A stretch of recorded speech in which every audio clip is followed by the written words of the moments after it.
Hello बच्चों, welcome है आप सबका आज की वीडियो में। जैसे कि हमारा जो टॉपिक है जो चल रहा है वो ऑपरेशंस ऑन रियल नंबर्स चल रहा है।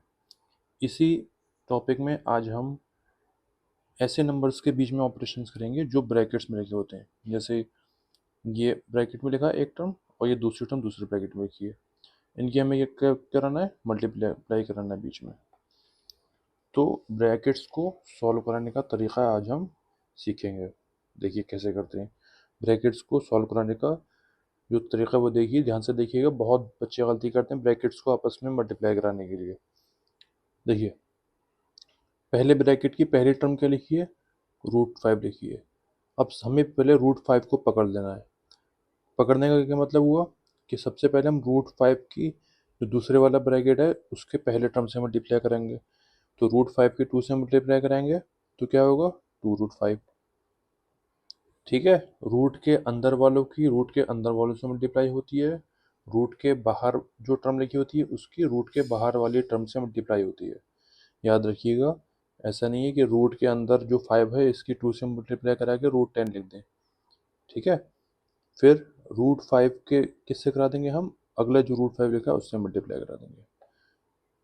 तो √5 की अगले वाले √5 से मल्टीप्लाई करा देंगे। ठीक हो गया, पहले टर्म से की दोनों टर्म से मल्टीप्लाई हो गई अगले ब्रैकेट के। अब पहले ब्रैकेट का दूसरा टर्म क्या है, √7। अब हम √7 की अगले ब्रैकेट के पहले टर्म से मल्टीप्लाई करा देंगे तो 2√7 आ जाएगा। फिर पहले टर्म, फिर इसी √7 की दूसरे टर्म से मल्टीप्लाई करा देंगे, √7 इंटू √5। अब इसको सॉल्व करा लेंगे। ये 2√5 हो गया हमारा, और ये √5 इंटू √5 हमें पता है 5 होता है, सीख चुके हैं हम पहले।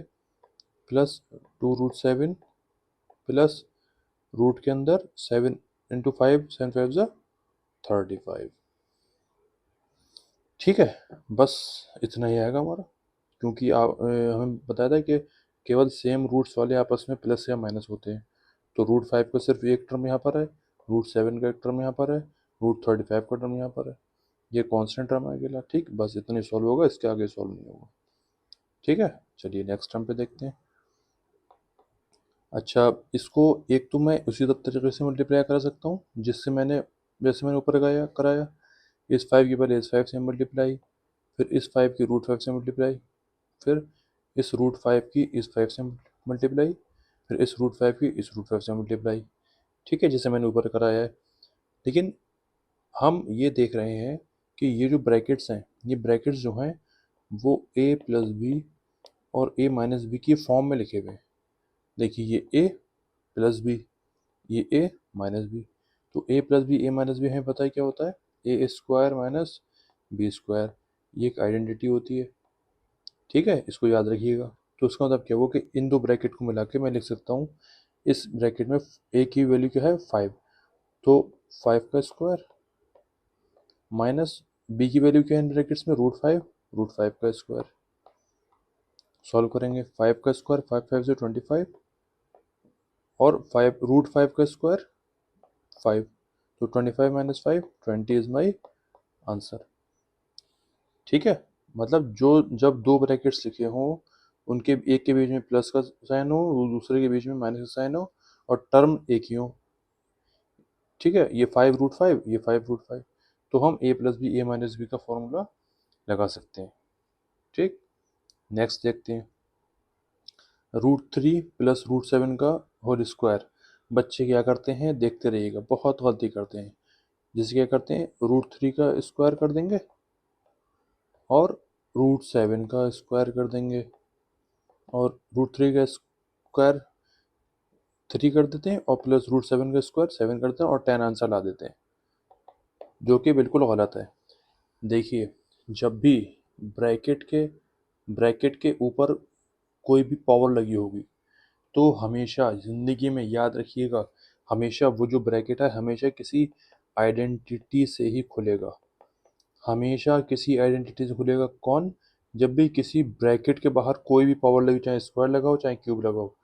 ये जो हमारा क्वेश्चन है इसमें ये किस फॉर्म की आइडेंटिटी है, ए प्लस बी का होल स्क्वायर की आइडेंटिटी है ये। तो ए प्लस बी का होल स्क्वायर क्या होता है, A square plus B square plus 2ab। ये हमारी दूसरी आइडेंटिटी है। ठीक है, A plus B whole square ये होता है A square plus B square plus 2ab। ये वाली आइडेंटिटी यहाँ पर यूज़ होगी। तो क्या चीज़ मिसिंग है हमारे जो सॉल्यूशन है इससे? 2ab। ए स्क्वायर प्लस बी स्क्वायर तो कर दिया आपने, ठीक। 2ab, 2 मल्टीप्लाई में ए और बी, ठीक। तो इसको कर देंगे हम। तो 2 7 3 ज़ा 21।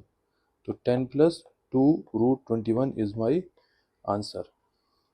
ठीक है, याद रहे ये चीज़। ब्रैकेट के ऊपर जब भी कोई पावर होगी, स्क्वायर या क्यूब, तो वो चीज़ हमेशा हमेशा आइडेंटिटी से ही यूज़ होगी। जो आइडेंटिटी सुटेबल लगे उससे यूज़ होगी। जैसे √3 प्लस √7 था, ऐसे मान लिया अगर √3 माइनस √7 का होल स्क्वायर लिखा होता तो कौन सी आइडेंटिटी लिखती?